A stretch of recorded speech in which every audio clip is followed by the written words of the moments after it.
Olá, pessoal. Hoje eu vou falar sobre o tema Você sabe o que é demência? Essa é uma pergunta que eu faço muito porque às vezes as pessoas confundem demência, né, com várias outras doenças e às vezes não fazem o diagnóstico de demência. Antes disso, queria que vocês, se pudessem, curtissem, inscrevessem no canal para eu conseguir manter essas aulas de forma praticamente diária, tá? Vou dar um pouco do conteúdo da minha agenda dessa aula aqui para não ficar muito extensa. Hoje eu vou falar só sobre a demência de Alzheimer, mas vou falar sobre epidemiologia, sinais clínicos, como que a gente faz o diagnóstico, as novas tecnologias que nós temos para o diagnóstico, possíveis tratamentos. Bom, para a saúde pública, né, a doença de Alzheimer é um desastre, porque a gente sabe que cerca de 55 milhões das pessoas sofrem no mundo de demência de Alzheimer, representa cerca de 60 a 70% dos casos de demência. Os outros 30%, 40%, 30% nós vamos falar depois de demências atípicas, que seriam outro quadro, que são com menos incidência. Uma pessoa a cada 3 segundos é diagnosticada de demência. Tá? É, Bom, em 2030 nós devemos ultrapassar 78 milhões de pessoas portadoras de demência, né, de demência, em 2050 139 milhões de pessoas. Isso vai causar um impacto na saúde pública, na economia do país, na economia do mundo e principalmente na vida das pessoas. Então a gente tem que tomar muito cuidado, fazer o diagnóstico precoce, tentar tratar de forma é, bem, é, bem certa esse paciente para que não evolua e buscar novos tratamentos. Até porque os tratamentos que nós temos hoje ainda não tão eficazes em termos de cura da doença. Pelo contrário, não cura, só retarda o declínio da doença, né?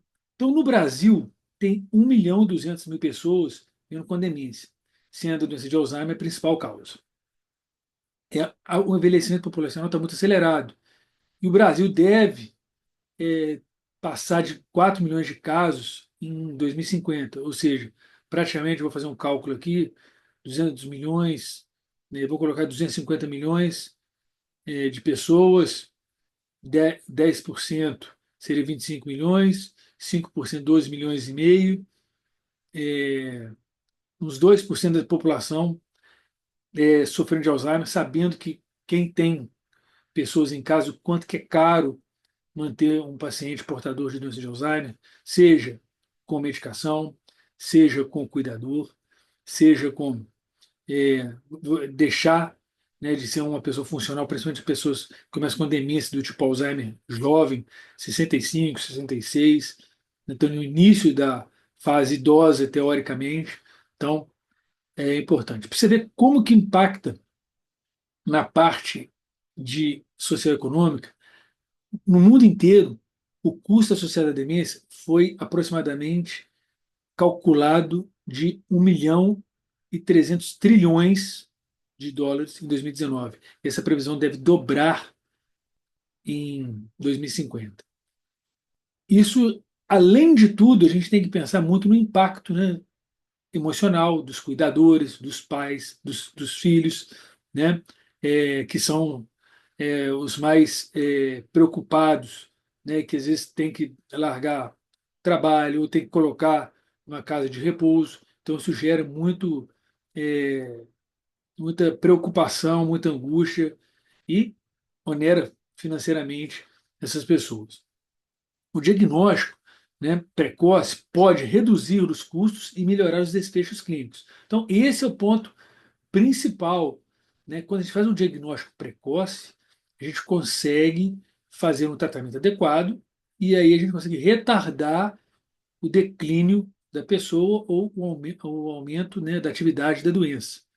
Bom, e para a gente marcar esse escopo da aula, são os biomarcadores que eu vou falar um pouquinho mais para frente. Mas a gente tem que entender o que é demência, né? Demência, que é a antiga esclerose que as pessoas falavam, o que é? Quando você perde a funcionalidade. Então, o que é perder a funcionalidade? Você não consegue fazer as coisas que você fazia, né? Uma pessoa que era professora não consegue estudar, dar uma aula, ou uma pessoa que é bancária não consegue contar o dinheiro, erra o troco, uma pessoa que é motorista não sabe pegar o carro e dirigir e guiar, né? Não sabe como é que liga a chave do carro, ou do caminhão, ou do ônibus. Então, isso é a perda de funcionalidade. O médico, por exemplo, não sabe, fica perdido, né, na anamnese desse paciente, de qualquer paciente. O fisioterapeuta não consegue fazer uma atividade manual, como fazer esse tal atividade. E o psicólogo também, que é muito importante nessas áreas, ele não sabe, perde o fio da meada nessas consultas semanais que tem com seus pacientes. Então, isso gera o quê? Um impacto, né? E como que a gente faz esse diagnóstico? Desde o início, o diagnóstico sempre é clínico, tá? Uma anamnese bem estabelecida, uma bem realizada, onde que há uma, uma notada uma perda de funcionalidade ou do paciente ou da família. Isso é muito importante. Às vezes o paciente não nota, a família nota. Às vezes a família não nota e o paciente nota. Eu não, estou meio esquecido, estou perdendo a memória recente. E aí a gente tem que dar muita atenção a esse paciente. O que me chama a atenção é que muitas das pessoas com estresse ligado a mil, né? E principalmente depois dessa pandemia, que as pessoas tiveram um quadro de isolamento social, que é um fator de risco para o quadro demencial, né? As pessoas ficaram muito preocupadas com estresse, depressão, ansiedade. Então, tudo é depressão e ansiedade. A gente não tem que pensar, né? Primeiro, a depressão e a ansiedade sempre é um diagnóstico de exclusão e não um diagnóstico principal. Até porque a gente deixa de fazer outros diagnósticos de outras doenças, principalmente a doença demencial, e que não é um quadro de depressão e ansiedade, sim um quadro de demência. E aí a gente se diferencia, né, nas demências tratáveis, que é o que? A pseudodemência, vamos dizer assim, na depressão, né, principalmente a depressão catatônica, e as demências que são tratáveis por ponto de vista clínico, portadores de sífilis terciária, pacientes com hipotiroidismo, pacientes com diabetes muito alta, pacientes com, é, pacientes com sífilis, paciente terciária, pacientes com alterações do sódio e outros distúrbios metabólicos, deficiência de vitamina B12, tem vários outros distúrbios metabólicos que podem simular um quadro demencial. Bom, então, e as demências não tratáveis, não curáveis, a gente só são as demências do tipo Alzheimer, demências do corpus de Levy, demência vascular, demência de atrofia de múltiplos sistemas, demência de degeneração córtico-basal, e tem várias outras demências, demência creutzfeldt jacob que é uma demência gravíssima. Então, nós temos outros quadros de demência e que a gente tem que entender esse processo. Bom, a partir daí, o diagnóstico é clínico, né? Então, a gente tem o Minimento, que nos ajuda muito, tem o MOCA também, que é um questionário mais rebuscado, um pouco mais difícil, que é usado muito nos países de primeiro mundo, mas a gente com Minimento a gente se contenta porque tem o quê?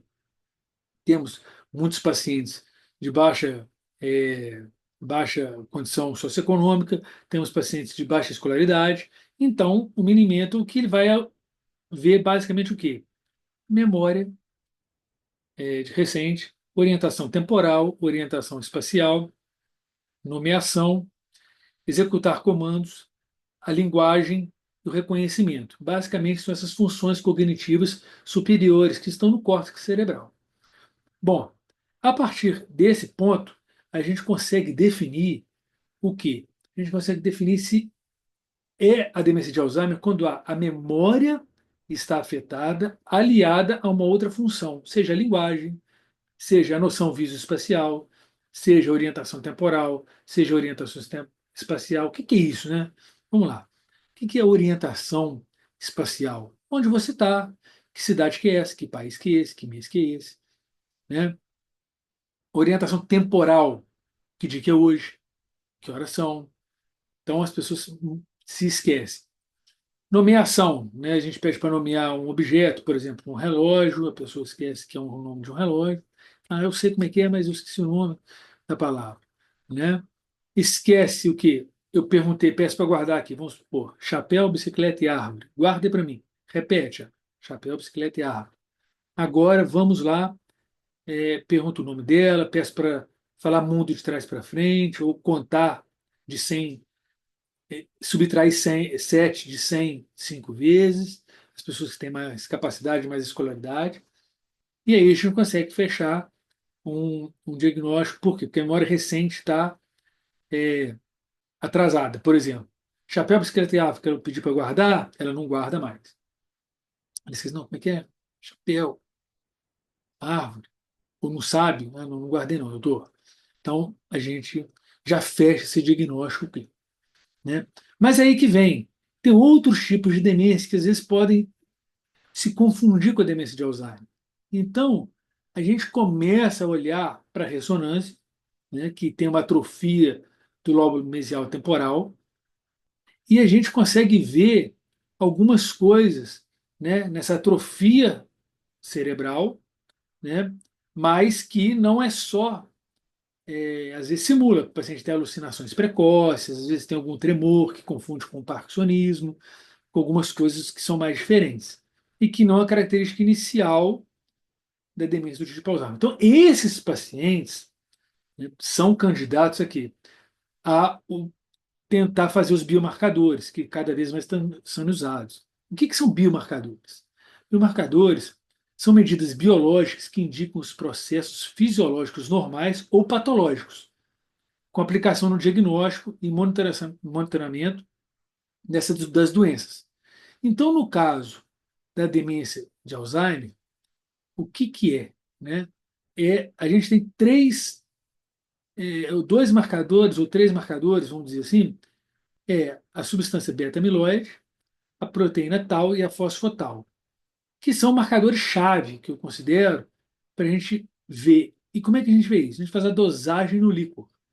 Né? Então, esse avanço nos biomarcadores mostra para a gente o quê? Além da ressonância, os biomarcadores mostra para a gente, presta atenção, uma redução na redução da beta-amiloide, da substância beta-amiloide 42, tá? Uma redução na beta-amiloide 42, que é uma deposição amiloide, e um aumento da proteína tau 181 e fosfotal 2017, que indicadores de neurofibrilas, que são alterações dos marcadores lá no cérebro, que são patológicos. E essa proporção entre beta-amiloide 42 e beta-amiloide 40 aumenta a especificidade para demência de Alzheimer. Ah, então devemos fazer isso em todo mundo? Não. Primeiro, porque é caro. Segundo, porque a gente faz o diagnóstico com essa anamnese bem feita, esse questionário bem realizado, o histórico coletado ou com o paciente e ou com a família. Então a gente consegue diferenciar muito bem. Esses casos dos biomarcadores são para pacientes que estão em diagnóstico difícil, né? Ou que querem mesmo realizar porque são dispendiosos, como eu falei, são exames caros e que estão ainda vamos dizer assim, ainda em uso rotineiro. Então a gente tem uma expertise nos Estados Unidos, já se usa direto, e a gente vai começar a usar aqui com a diminuição do preço, né? Então as evidências mostram que o quê? As alterações no líquor antecedem as mudanças no exame de imagem. Ou seja, o que é isso? O paciente às vezes já começa com déficit cognitivo, que a gente fala, um quadro demencial, esquecimento de datas, esquecimento de nome de pessoas, e a gente vai coletar esse líquor que antecede as mudanças, tá? E esse líquido já vai estar, pode mostrar, eventualmente pode mostrar, essas alterações, né, da substância beta-amiloide, proteína tal, fosfotal, como eu falei anteriormente. E qual que é a vantagem disso? Né? É mais barato ainda do que fazer um PET, né, amiloide, que é um exame de imagem, tá? É, existe a possibilidade também de a gente fazer biomarcadores plasmáticos, mas são menos sensíveis, mas representam uma alternativa menos invasiva e mais acessível, tá? E a gente tem outros principais avanços que vai aumentando e vai encarecendo, né? Que é a proteína tal 217, que é de alta sensibilidade, alta especificidade para o diagnóstico e monitoramento da pressão. Então a gente vê que as pessoas que têm um quadro demencial, elas podem ter esse aumento da sensibilidade, né, da proteína tal fosfotal, né?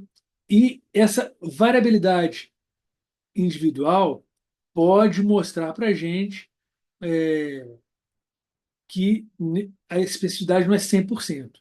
Então, porque tem pacientes que têm insuficiência renal, pacientes que foram portadores de AVC, então acaba confundindo um pouco essa dosagem, vamos dizer assim, tá?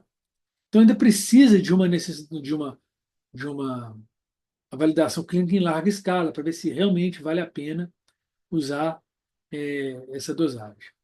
Na neuroimagem molecular, a gente está falando aí de PET amiloide, como eu já tinha falado anteriormente, detecta placas amiloides com especificidade de 100%, ou seja, mostra que tem placa amiloide mesmo, mas a sensibilidade de 96%, que já é muito alta.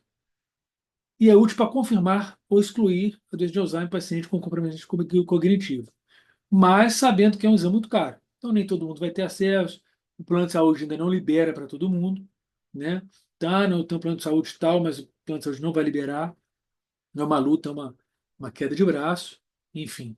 Então, a gente tem que ver algumas pessoas que são indicadas para fazer o exame realmente confirmar e forjar esse diagnóstico. E o PET scan que é capaz de diferenciar os diferentes estágios biológicos da doença. É muito caro, né? E de baixa disponibilidade. No Brasil, pouquíssimos lugares, né, nos hospitais de mais renome nacional, tem esse exame, né?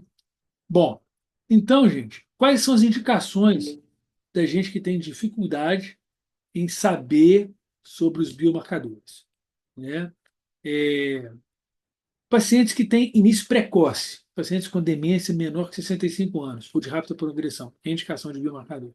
Então quer dizer que o paciente de 80 anos é indicado? Não. A não ser que a gente tenha um pouco de dúvida no diagnóstico coletado na anamnese, no exame físico e o, feito o questionário. As apresentações atípicas, como variantes, principalmente aquelas que não têm esquecimento, aí a gente falaria na demência frontotemporal, uma afasia semântica, um outro tipo de demência, aí sim a gente poderia pensar em fazer também o biomarcador. Os pacientes candidatos a terapias modificadoras da doença, como medicamentos beta-amiloides, então são pacientes que teriam uma indicação, né? E também fazer, que eu acho que é o principal, é fazer o diagnóstico diferencial com outras demências neurodegenerativas. O primeiro e o quarto critério são os mais importantes. Por quê? Porque a gente vai usar medicações, que se eu for colocar no balaio aí desse paciente, vai ter em torno de 500, R$ 500, R$ 600, R$ 700, R$ 1.000 de tratamento diário, sendo que não é uma demência do tipo Alzheimer. Já pensou? Você tem uma pessoa na sua casa que tem um quadro demencial que não é Alzheimer, mas que está tomando uma medicação total, né, o gasto total de R$ 800 de medicação, fora o resto. Então, é muito interessante esse exame. Então, outra coisa que eu acho importante é indivíduos que a gente não consegue fazer essa diferenciação muito rápida e precisa de um diagnóstico correto. E as contraindicações? Os indivíduos que não têm sintoma, não têm indicação nenhuma. Eu vim aqui porque meu pai tem Alzheimer, minha mãe tem Alzheimer e eu quero ver se eu tenho Alzheimer. Tenho 30 anos de idade. Não tem justificativa nenhuma. Tá? Um declínio cognitivo subjetivo, ou seja, que não tem correlação com a idade. Né? Não tem correlação com o que realmente apresenta nos exames também, no exame, principalmente é, no exame do minimento. E as demências avançadas, em que o diagnóstico não vai alterar o manejo. O paciente está no estágio 3 de Alzheimer, está lá acamado, demência grave, acamado, já está alimentando por sono, não tem justificativa nenhuma da gente fazer esse tipo de diagnóstico. Né? O que a gente tem de desafio? Né? A gente está falando no Brasil, nível Brasil, é um acesso desigual, nem todo mundo vai ter acesso aos biomarcadores. Né? Só em grandes centros urbanos os recursos diagnósticos, né, estão altamente concentrados. Há uma falta de padronização dos resultados laboratoriais, especialmente no líquor. Ele é interessante, vale a pena fazer, mas a gente tem que juntar o líquor com a anamnese, exame físico e o questionário, que é o minimento. Então, a gente tem que entender, gente, que as pessoas ficam preocupadas só com o exame, fazer exame de ressonância, exame de líquor, exame daquilo outro, sendo que o diagnóstico é conversar com o paciente. O conversar com o paciente faz muita diferença. Fazer o questionário faz muita diferença. Aliás, faz toda a diferença. Né?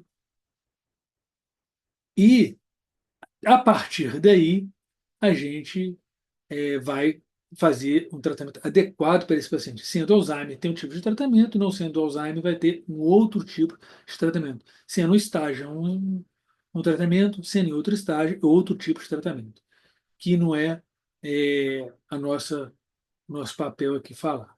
Bom, então era isso que eu queria deixar para vocês sobre demência de Alzheimer, que um, é um, são detalhes, mas para vocês entenderem basicamente, fazendo recapitulação, anamnese detalhada, exame físico, minimento, que tem orientação temporal, orientação espacial, memória a curto prazo, nomeação, a gente fazer o recall da memória a curto prazo, é, fazer é, atender um comando complexo, uma noção visoespacial, entender a linguagem, entender uma escrita.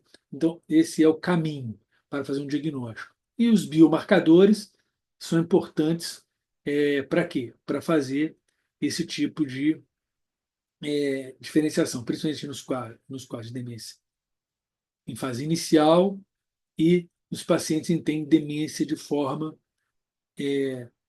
atípica e que a gente não consegue definir claramente se é demência de Alzheimer.